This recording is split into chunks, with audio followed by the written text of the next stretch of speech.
Assalamualaikum warahmatullahi wabarakatuh. Perkenalkan, nama saya Salsabila Sofiana Fikti. Saya dari kelompok 1. Saya akan mempresentasikan makalah kami yang berjudul Analisis Bahasa. Yang pertama, apa itu analisis bahasa? Nah, analisis bahasa merupakan gabungan dari dua kata, analisis dan bahasa. Maka dari itu, sebelum kita mengetahui apa itu analisis bahasa, mari kita pelajari dulu apa itu arti analisis dan apa arti bahasa. Yang pertama, analisis. Menurut Satori dan Komariah, analisis adalah suatu usaha untuk mengurai suatu masalah atau fokus kajian menjadi bagian-bagian, sehingga susunan atau tatanan bentuk suatu yang diurai itu tampak dengan jelas dan karenanya bisa lebih terang ditangkap maknanya.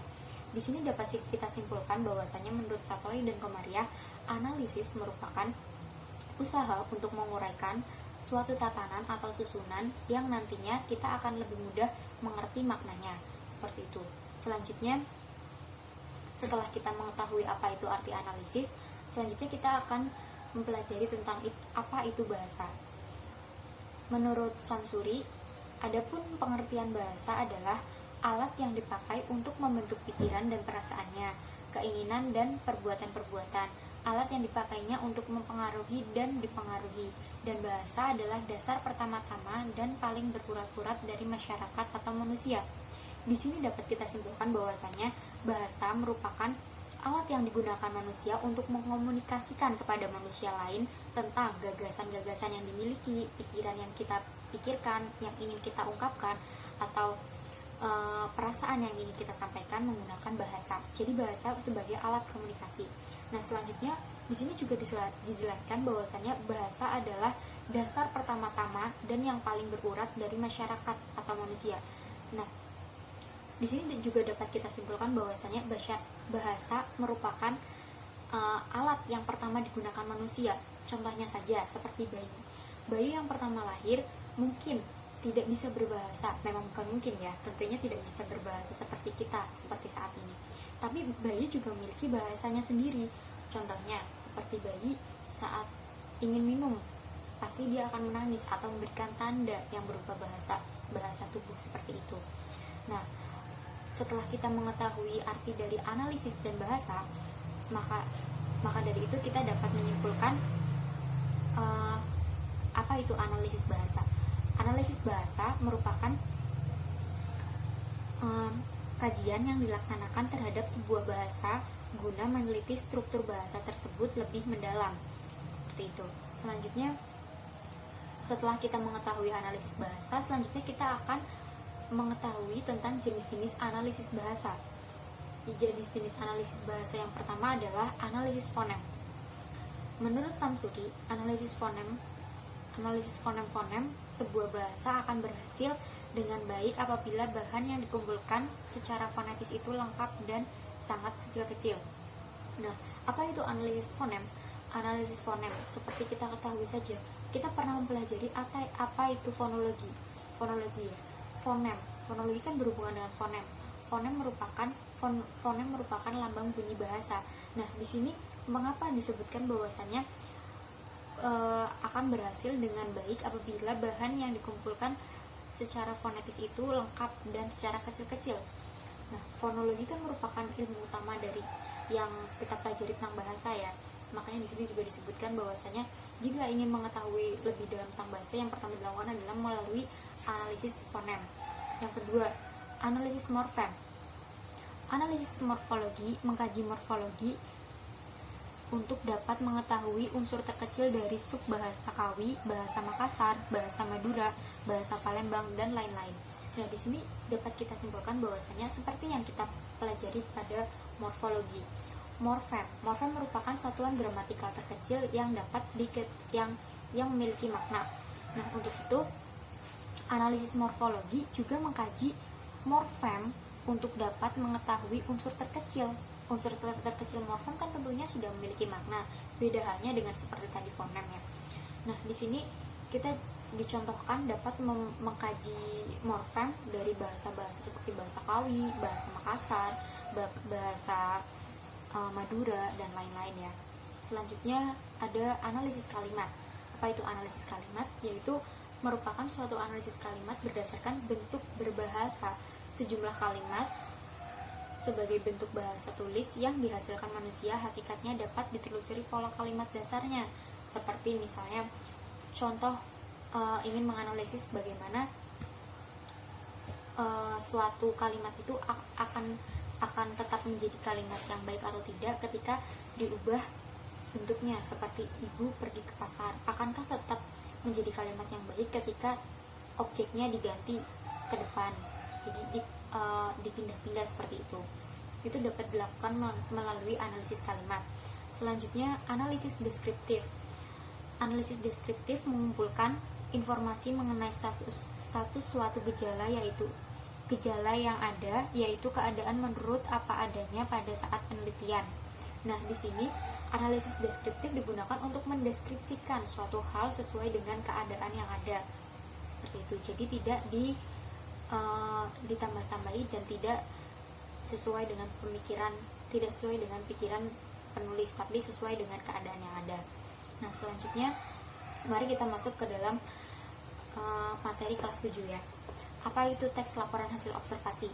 Di sini disebutkan bahwasanya teks laporan hasil observasi merupakan sebuah teks yang menjelaskan suatu informasi yang berkaitan dengan hewan, tumbuhan, fenomena sosial, alam, dan hasil karya manusia, atau bahkan fenomena alam dengan fakta yang ada disertai dengan klasifikasi kelas yang ada di dalamnya berdasarkan observasi.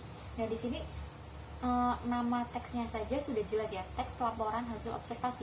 Jadi sebelum membuat teks tentunya harus melakukan observasi, dan di sini teks ini dibuat berdasarkan hasil penelitian, tidak serta-merta menulis sebuah teks dulu baru melakukan penelitian, tapi melakukan penelitian dulu yang selanjutnya hasilnya nanti akan dituangkan dalam sebuah teks, yaitu teks laporan hasil observasi. Nah, pada slide berikutnya akan dijelaskan oleh Mbak Vanessa. Terima kasih. Yang pertama, kalimat kompleks yang terdiri dari satu verba. Yang selanjutnya, kalimat kompleks atau kalimat yang terdiri dari dua atau lebih verba. Yang selanjutnya, kata kerja atau verba. Yang selanjutnya, kata benda atau nomina. Yang selanjutnya, adapun teks hasil observasi dapat kita analisis dari salah satu pada buku Marbi atau Mahir Berbahasa Indonesia kelas 1. Contohnya, reptil adalah salah satu kelompok hewan verbata dengan sejarah terpanjang. Sejak pertama kali muncul, hewan lebih dari 300 juta tahun lalu. Reptil diyakini diturunkan dari amfibi. Selama evolusi, mereka menghasilkan banyak keturunan yang unik. Yang paling terkenal adalah dinosaurus. Selanjutnya, apa itu teks deskripsi? Yaitu jenis teks yang sering digunakan dalam lingkungan sehari-hari. Oleh karena itu, teks deskripsi paling sering digunakan oleh sastrawan, khususnya prosa. Selanjutnya, apa ciri teks kebahasaan deskripsi? Yaitu yang pertama, menggunakan kata benda sesuai topik yang dideskripsikan. Yang kedua, menggunakan frasa yang mengandung kata benda. 3, menggunakan kata sifat yang bersifat menggambarkan. sekian dan sesuai topik yang dideskripsikan. Yang kedua, menggunakan frasa yang mengandung kata benda. 3. Menggunakan kata sifat yang bersifat menggambarkan. Saya selanjutnya akan menjelaskan slide ke-11. Adapun teks hasil deskripsi tentang benda, tempat, orang, dan lain-lain. Contohnya pada buku Marbi, Mahir Berbahasa Indonesia kelas 7. Kelompok kami mengambil contoh yaitu ular derik. Ular derik merupakan hewan berbisa yang tinggalnya di gurun Amerika Serikat. Ciri umum ular derik adalah memiliki kepala berbentuk segitiga dan seringnya menggoyangkan ujung ekor. Ujung ekor ular derik tersebut digoyangkan untuk menghasilkan suara gemersik. Selanjutnya pada slide ke-12. Sini saya akan menjelaskan mengenai contoh teks deskripsi orang dan contoh teks deskripsi benda. Contoh teks deskripsi orang yaitu di sudut dekat pintu ada seorang laki-laki yang mengenakan celana pendek dan kaos yang kumal. Di sini menggambarkan seseorang yang memiliki kemiskinan dalam sehari-harinya dan ia menderita. Selanjutnya, teks deskripsi benda, yaitu sebuah tugu di Pulau Weh, Aceh, berdiri tegak, setinggi 8 meter. Di sini menggambarkan sebuah tugu yang tingginya 8 meter. Selanjutnya, di tayangan slide ke-11, contoh teks deskripsi tempat. Angin tajam sekali, kelam menyelubungi teratak doyong itu. Dingin memempah di tengah suasana itu. Ada hidup di dalam teratak sebuah cahaya. Selanjutnya di slide ke-14. Apa itu teks eksposisi?